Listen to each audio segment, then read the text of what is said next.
तो again welcome है जी आप सभी का। चैप्टर 17 रीड कर रहे थे, इसके अंदर हमने काफी कुछ अभी तक के अंदर लर्न किया। तो एक बार दोबारा से एक बारी मैं आपको समझा देता हूँ। ठीक है। सो फोकस करना है इस चीज के ऊपर कि 17 चैप्टर के अंदर जो कहीं ना कहीं जिस चीज को 16 चैप्टर के अंदर लास्ट के अंदर श्री कृष्ण जी बता रहे थे कि हमें ग्रंथ पढ़ने चाहिए, है ना। हमें ज्ञान लेना है तो शास्त्रों को रीड करना चाहिए। ठीक है। जैसे आप यहाँ पे आराम से अच्छे से रीड कर सकते हैं। यहाँ पे क्या लिखा हुआ है, इस प्रकार उपनिषद जो है योग शास्त्र रूप श्रीमद् भगवत गीता के श्री कृष्ण अर्जुन के संवाद का नाम पदम अध्याय। ये हो गया जी, इतना जो हमने नॉर्मली 16 चैप्टर लर्न किया था, जिसमें हमें नॉर्मली बातचीत की थी, जिसमें श्री कृष्ण जी को एक चीज बतानी थी कि अभी आपको शास्त्रों को पढ़ना बहुत अच्छी बात रहेगी।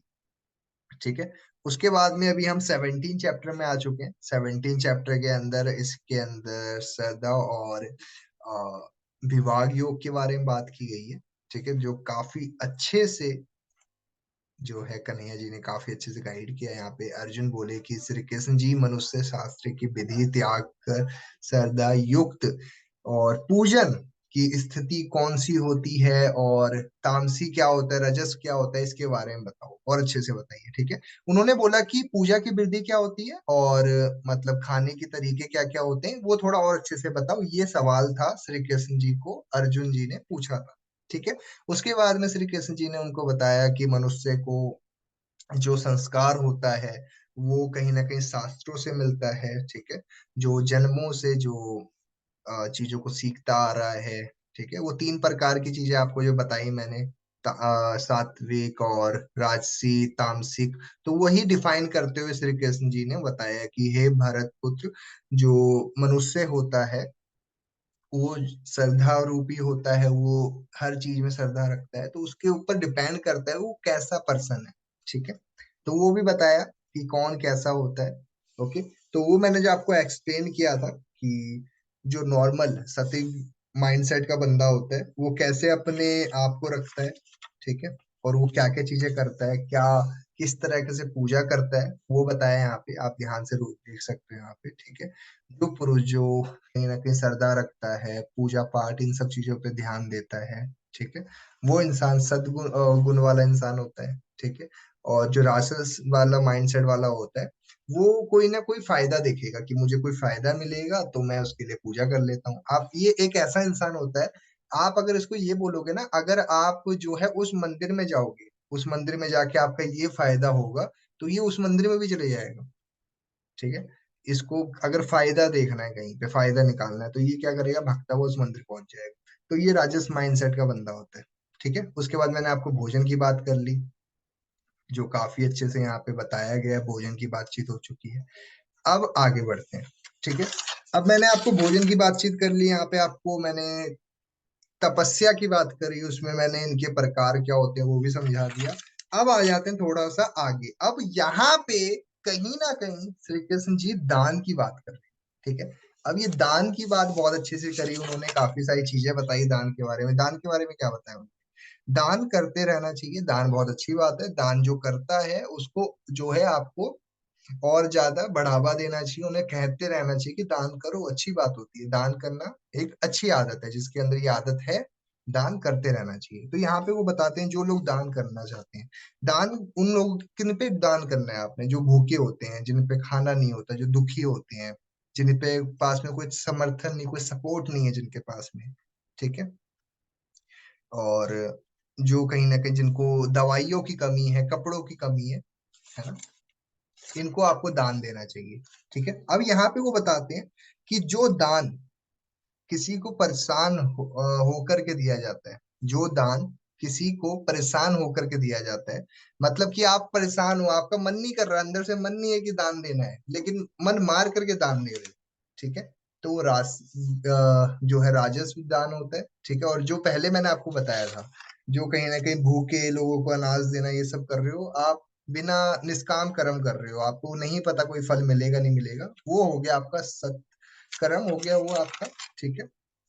जो सात्विक दान होता है उसके अंदर आप अपना कर्म कर रहे हो, बस लोगों को दान कर रहे हो, फायदा नहीं देखते हो वहां पे। और जिसमें आप मन मार करके अपना काम करते हो, दान कर रहे हो, तो वो राजस्व दान होता है। ठीक है। उसके बाद आगे बढ़ते हैं। जब जहां पे जिस चीज की कोई नीड नहीं है सामने वाले इंसान को, जिसका कोई भी फायदा नहीं है, उसको कोई जरूरत ही नहीं है उस वस्तु की, आप उसको फिर भी दान कर रहे हो, ठीक है, वो तामसिक दान होता है। ठीक है, दोबारा रिपीट कर रहा हूँ। सात्विक दान वो होता है जब आप किसी माइंडसेट में यही रखा कोई फायदा होगा कि नहीं होगा, बस आप अपना कर्म कर रहे हो, आपको खुशी होती है इसलिए करते हो। ठीक है, तो वो क्या होता है जी, वो होता है सात्विक दान। दूसरा कौन सा होता है? राजस दान वो होता है जब आप मन मार करके किसी को दान दे रहे हो। ठीक है, आपका मन नहीं हो रहा है दान देने का, लेकिन आपका बस ऐसा ही है, दिखावा करने की आदत है आपकी, आप दिखावा तो करोगे, तो दिखावा करने के चलते आपने दान कर दिया। ठीक है, तो वो कौन सा दान होता है? वो होता है जी कहीं ना कहीं राजस्व दान। ठीक है, उसके बाद आगे बढ़ते हैं। और तामसिक दान वो होता है जिसमें सामने वाले की कोई जरूरत भी नहीं है, बेखामती का बेमतलब का आप दान कर रहे हो वो चीज। ठीक है, तो वो होता है जो कहीं ना कहीं बिना जरूरत वाला दान, उसको तामसिक दान बोलते हैं। ठीक है, जैसे कि मान लो कोई चोर है, ठीक है, अब वो चोरी करने की उसकी आदत है, उस चोर को दान की जरूरत नहीं है, वो तो चोर है, उसकी आदत बिगड़ी हुई है, उसको आप दान दे रहे हो, चोर को दान दे रहे हो, तो वो दान एक तामसिक दान होता है। ठीक है, जिसको नीड नहीं है दान की, लेकिन आप उसको दान दे रहे हो, तो वो दान कौन सा होता है? वो तामसिक दान होता है। ठीक है, वो बात की जा रही है यहाँ पे, बिना जरूरत के दान देना उसको तामसिक दान बोलते हैं। आगे बढ़ते हैं। अब यहाँ पे तीन चीजें बताई गई है। तीन चीजें क्या बताई गई है? यज्ञ, दान और तप। यज्ञ, दान और तप। ठीक है, अब यहाँ पे मैं आपको बता देता हूँ। मैंने आपको अभी तक यज्ञ के बारे में बता दिया, मैंने आपको दान के बारे में बता दिया, तप के बारे में बता दिया, मैंने आपको भोजन की भी बात कर ली कि ये लोग क्या क्या करते हैं क्या नहीं करते हैं। आगे बढ़ते हैं। अब यहाँ पे उन्होंने बताया है कि इसके सब गुण बनाने के लिए यहाँ पे तीन प्रकार के ये निर्देश दिए गए हैं। ठीक है, आगे बढ़ते हैं। तीन प्रकार के निर्देश कौन कौन से हैं जिससे आप कहीं ना कहीं संसार में अच्छे रह सकते हो, कहीं ना कहीं कहूंगा कि आप आगे जा सकते हो। वो तीन गुण कौन कौन से हैं जो आपको लाना है अपने अंदर? वो तीन गुण कौन कौन से होते हैं मैं आपको वो बता देता हूँ। सबसे पहला गुण होता है ओम, तत्, सत। ठीक है, ओम, पहला ओम, दूसरा तत्, तीसरा सत्य। ये आपका क्या होता है? ये तीन गुण होते हैं जो हर इंसान में होना चाहिए। ठीक है, तो आपको मैं थोड़ा इसको ही थोड़ा और अच्छे से श्री कृष्ण जी ने 24वें श्लोक के अंदर अच्छे से एक्सप्लेन किया है। ठीक है, यहाँ पे सबसे पहले ओम की बात कर लेते हैं। अब जो ओम होता है, आप देखेंगे कि ज्यादातर कोई भी पूजा पाठ या कुछ भी होता है वहां पे ओम का उच्चारण बहुत बारी किया जाता है। तो ओम कहीं ना कहीं वो ब्रह्मा का कहीं ना कहीं नाम लेने वाली बात है। ठीक है, इसलिए ओम एक सही बात है, जो सत्य होता है ओम बोलना। ठीक है, तो आपने क्या किया? ओम बोला। ओके, तो ओम बोलना अनिवार्य है, वो बात की जा रही है यहाँ पे। उसके बाद में जो तत् है, TAT, तट हो गया, जो उसको वहा बोलते हैं। ठीक है, उसका मतलब होता है कि परमात्मा ही सब कुछ है। ठीक है, तत् का मतलब होता है परमात्मा ही सब कुछ है। ओके, ओम का मतलब तो क्या होता है कि हमारी सबसे बड़ी जो सच्चाई है वो ओम होता है, उसके लिए लिया जाता है ओम का उच्चारण। तत् का क्या मतलब होता है? कि परमात्मा ही सब कुछ है। ठीक है, उसके बाद में आ जाते हैं सत्य। सत्य का मतलब होता है सत्य, मतलब कि सत्य बोल रहे हो आप, जो भी बोल रहे हो वो सत्य बोल रहे हो आप। ठीक है, तो यहाँ पे ये बात कब की जाती है? सत्य का उच्चारण कब किया जाता है? जब आप अपने मुंह से जो मुख से बात निकालते हो सत्य निकाल रहे हो। ठीक है, कोई उसमें झूठ नहीं है, कोई भी आप उसमें फिल्टर नहीं लगा रहे हो, सत्य बोल रहे हो। ठीक है, जो सच बोलता है हमेशा, और जो कहीं ना कहीं हमेशा जो भी बोलता है अच्छा ही बोलता है, रिस्पेक्टफुली ही चीजें बोलता है, उसको सत बोलते हैं। ठीक है, तो मैं दोबारा रिपीट कर रहा हूँ। यहाँ पे तीन चीजों की बात की गई है, जो तीन गुण होते हैं। पहला होता है ओम। ओम जो ब्रह्मा के लिए हम यूज करते हैं। ठीक है, जो नॉर्मली आपको हर जगह हर मंत्र में आपको ओम वर्ड का हमेशा इस्तेमाल किया जाता है। ठीक है, तो वो अच्छा वर्ड होता है। दूसरा होता है तत्, मतलब परमात्मा ही सब कुछ है। तत् का मतलब होता है परमात्मा सब कुछ है। और सत्य का मतलब होता है सत्य का, कि आप जो भी बोल रहे हो सत्य बोल रहे हो। ठीक है, तो ये तीन चीजें बताई गई है, ओम, तत्, सत। ठीक है, जो ये तीन गुण आपके अंदर होना चाहिए। आगे बढ़ते हैं। जब परमात्मा को पाने के लिए जो चीजें की जाती है वो सत होता है। जो भी चीजें आप परमात्मा को पाने के लिए कर रहे हो, जो चाहे आप पूजा पाठ कर रहे हो, चाहे आप दान पुण्य कर रहे हो, चाहे आप यज्ञ कर रहे हो, चाहे आप निष्काम कर्म कर रहे हो, चाहे आप जो कुछ भी कर रहे हो, वो परमात्मा को पाने के लिए जो भी चीजें आप करते हो वो सत होता है। वो बात की जा रही है श्लोक 27 में, चैप्टर 17 में श्लोक 27 के अंदर उन्होंने बताया, जो भी आप दान पुण्य यज्ञ जो भी कुछ करते हो वो परमात्मा को पाने के हेतु कर रहे हो, जो भी कर रहे हो, ठीक है, वो आप सत्य कर रहे हो। ठीक है, आगे बढ़ते हैं। 28वें श्लोक जो इस चैप्टर को फिर हम एंड करेंगे। जिस काम को करने में झूठ सम्मिलित हो, ठीक है, वो काम कभी भी सफल नहीं हो सकता। जिस काम को करने के लिए आपको झूठ का इस्तेमाल करना पड़ रहा है, या जिस भी काम को करने के लिए आपको झूठ को अपने साथ में रखना पड़ता है, तो वो काम कभी भी सही नहीं होता है। वो बता रहे हैं आप, वहां पे अर्जुन को बता रहे हैं कि देखिए आप जो भी कर रहे हो वो एक सच्चे माइंडसेट से करो, एक अच्छे माइंडसेट से करिए, और आपने झूठ नहीं करना है, कि ऐसा नहीं आपको झूठ फ्रेम करके कर रहे हो। ठीक है, सो मेरी उम्मीद है आपको काफी कुछ समझ में आया होगा इस चैप्टर के अंदर। ठीक है, ओके, जैसे यहाँ पे लिखा हुआ है मैं आपको दोबारा दिखा देता हूँ। हाँ, ये देखिए, यहाँ पे जो ये लाइन को ध्यान समझना है, अर्जुन, बिना श्रद्धा के किया हुआ हवन, किया हुआ दान, तप, और जो कुछ भी किया हुआ शुभ कर्म होता है, ठीक है, और उसमें जो है आसर्त होते हैं कहीं ना कहीं, ठीक है, और जो है उससे आपको कोई भी मरने के बाद भी आपको जो है उससे कोई लाभ नहीं है, वो चीज बताई जा रही है यहाँ पे। ओके, जहाँ पे कहीं ना कहीं आपके कोई इच्छा ही नहीं है वो चीज करने की, तो उससे आपको कोई फायदा नहीं होने वाला है, वो बता रहे हैं यहाँ पे। ठीक है, चाहे आप कितना ही मन लगा करके, अगर अगर आपकी भावना ये है ना कि कोई आप काम कर रहे हो और उस काम से आपकी ये भावना है कि आपको उससे कोई फायदा होने वाला है, और आप कितना भी उसमें फोकस करके जितना भी दृष्टिकोण लगा के काम कर रहे हो, तो वो सफल तो हो जाएगा, लेकिन उसका लॉन्ग टाइम तक उसका कोई फायदा नहीं होने वाला। तो वो बताया जा रहा है इसके अंदर। ठीक है, तो मैं एक बारी दोबारा से आप सभी को जो मैंने चैप्टर 17 बताया है, दोबारा से बात कर लेते हैं इसकी। तो यहाँ पे सबसे पहले जो है, यहाँ पे सात्विक, रजस और तामस की बात की गई है। जो सात्विक इंसान होता है वो देवताओं की पूजा करता है, जो रजस इंसान होता है वो राक्षसों की पूजा करता है, जो तामस इंसान होता है वो भूत प्रेतों की पूजा करता है। ठीक है,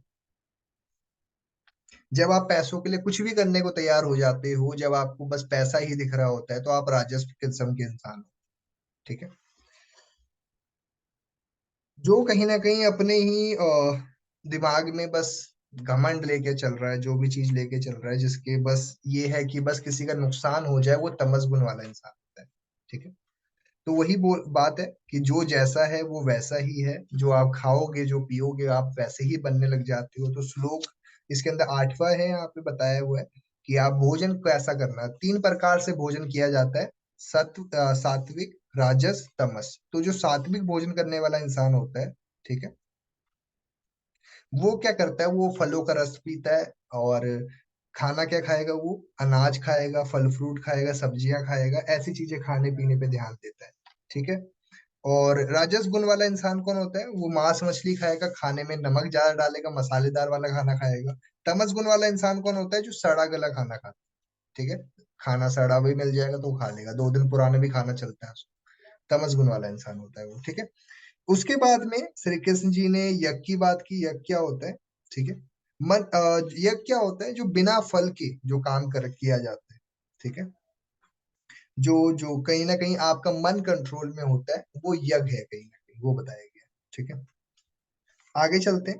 जिसका पर्पस ये है कि मुझे उस यज्ञ से कोई फायदा होने वाला है, वो राजस गुण वाला इंसान है। और जो यज्ञ इसलिए करता है ताकि किसी दूसरे का उससे कोई हानि हो जाए, वो तमस यज्ञ होता है। उसके बाद में तपस्या की बात की गई। तपस्या क्या होती है, तपस्या वो होता है जो अपने गुरुजन, देवता, ब्राह्मण, हर किसी की रिस्पेक्ट करता है, जो उससे उम्र में बड़े हैं कहीं ना कहीं, हर किसी की रिस्पेक्ट करता है, जो अपने मन पे कंट्रोल रखता है, अपने इंद्रियों पे कंट्रोल करता है, अपने कर्म योग जो कर्म कर रहा है अच्छे से कर रहा है चीजों को। ठीक है, जो ब्रह्मचार्य फॉलो कर रहा है। ठीक है, जो किसी पराई स्त्री पे ध्यान नहीं देता है, जो अपने मन पे कंट्रोल रख के चल रहा है, जिसका मन उसी का है, जिसकी आंखें उसी की, उसको पता है कि उसको क्या करना है, वो इंसान तपस्वी होता है। तो तपस्वी की भी तीन परिभाषा दी गई है यहाँ पे। पहला तपस्वी कौन है? जो सत्व तपस्वी होता है, जो अपने गुरुजन, अपने मन, शरीर, वाणी, इन सब पे कंट्रोल रखता है, वो सत्विक होता है। और राजस गुण वाला कौन इंसान होता है? ठीक है, जो कहीं ना कहीं तपस्वी कौन सा हुआ है, जो कहीं ना कहीं फायदा देखना चाहता है कि उससे मेरा कोई फायदा निकलेगा तो मैं वो काम कर रहा हूँ। तो ये कुछ भी कर सकता है। इसका सबसे बड़ा एग्जाम्पल है, इसको पैसा अगर दिख रहा है तो ये कुछ भी करेगा। ये एक तपस्वी होता है जो सिर्फ पैसों की पूजा करता है। आपने कुछ मूवीज देखी होगी ना, उसके लिए पैसा ही सब कुछ है, ऐसी ऐसी मूवीज भी आती है। तो ऐसा तपस्वी राजस गुण वाला होता है जो सिर्फ पैसों की पूजा करता है, भगवान कुछ भी नहीं है उसके लिए। उसको बस ये दिखता है कि आज की डेट में पैसा है तो कुछ भी है।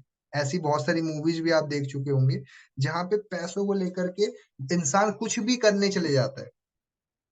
ऐसे बहुत सारे एग्जाम्पल हैं। स्कैम, आप 92 देख लो, 2003 देख लीजिए स्कैम। आप इसे यहाँ तक कि अगर जुदाई मूवी देखी है आपने, जुदाई मूवी के अंदर श्रीदेवी अपने पति को भेज देती है पैसों के चलते।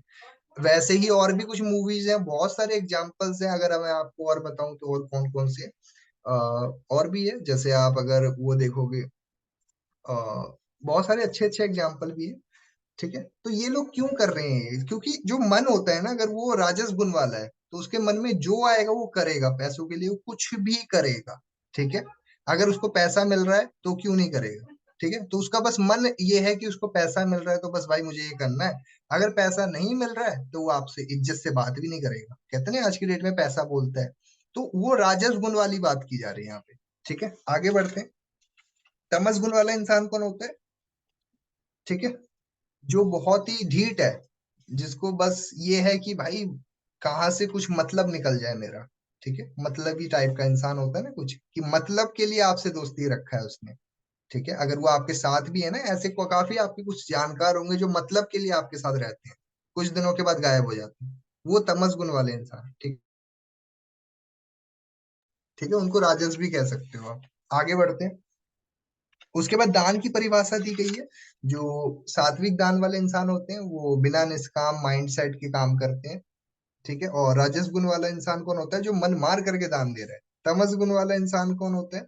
जो दान तो कर रहा है लेकिन बस ये है कि बिना, जैसे चोर को दान कर दिया, चोर को जरूरत नहीं है लेकिन उसको दान कर दिया। मतलब ऐसी चीज तमस गुण वाला क्या करता है कि अगर किसी को उसकी जरूरत नहीं है फिर भी उसको कोई चीज प्रोवाइड करना, ऐसा इंसान कौन होता है? वो तमस गुण वाला इंसान होता है। ठीक है, आगे चलते हैं। उसके बाद में इन्होंने तीन चीजें बताई है यहाँ पे कि तीन चीजों की आपने निर्देश लेना है। तीन चीज क्या है? ओम, तत् और सत। ओम क्या है? ओम होता है जो वेद मंत्र में उच्चारण लिया किया जाता है ओम का हमेशा, है ना। ओम हमारी सबसे बड़ी सच्चाई है। ओके। उसके बाद में तत् का मतलब होता है परमात्मा ही सब कुछ है। और सत का मतलब होता है कि जो भी आप कर्म कर रहे हो, जो भी काम कर रहे हो, वो सच्चे भावना से करना, उसको सत बोलते हैं। सो मेरी उम्मीद है दोस्तों आपको 17 चैप्टर के अंदर बहुत कुछ समझ में आया होगा। इसमें आपको ये पता लग गया होगा कि हमने किस विचार के साथ अपनी लाइफ को जीना चाहिए। यज्ञ क्या होता है हमने बात किया, हमने तप की बात की आज की मीटिंग के अंदर, हमने भोजन की बात की कि क्या भोजन किसके लिए सुटेबल है, क्या भोजन हमें करना चाहिए। हमने यहाँ तक ये भी बातचीत करी कि किसकी मेंटेलिटी कैसी होती है। राइट। हमने जो है ओम की, तत् की और सत की बात करी आज की मीटिंग के अंदर। ठीक है, हमने ये भी जाना आज की मीटिंग के अंदर कि हमारा जो माइंडसेट है वो कैसा होना चाहिए। सो दोस्तों कल मिलते हैं।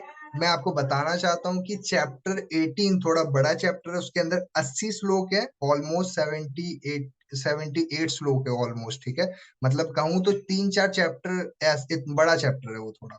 18 चैप्टर जो है हमारा। तो मैं कोशिश करूंगा कल की मीटिंग का टाइम मैं 2 मीटिंग करूं। ठीक है, क्योंकि अगर मैं रात को रखूंगा मीटिंग 10:30 बजे तो हो सकता है कि 12, 2, 1, 2 बज जाएंगे, टाइम निकल जाएगा। तो हाँ, हम ऐसा ही करेंगे कि मीटिंग 9 बजे करें कल की मीटिंग, क्योंकि चैप्टर कुछ ज्यादा ही बड़ा है, सही में कुछ ज्यादा बड़ा है। ठीक है, तो जैसे इसमें तो कुछ लगभग 28 श्लोक है ना, मतलब समझ लो इसका 3 गुना। ये जितना टाइम मुझे इसको समझाने में लगा ना, इसका 3 गुना लगा लो कितना टाइम लगेगा मुझे वो चैप्टर बताने में। लेकिन चैप्टर लास्ट है वो, तो बहुत डीपली बात की गई है उसके अंदर। मैं आपको थोड़ा सा हिंट दे देता हूँ मैं 18 चैप्टर के बारे में।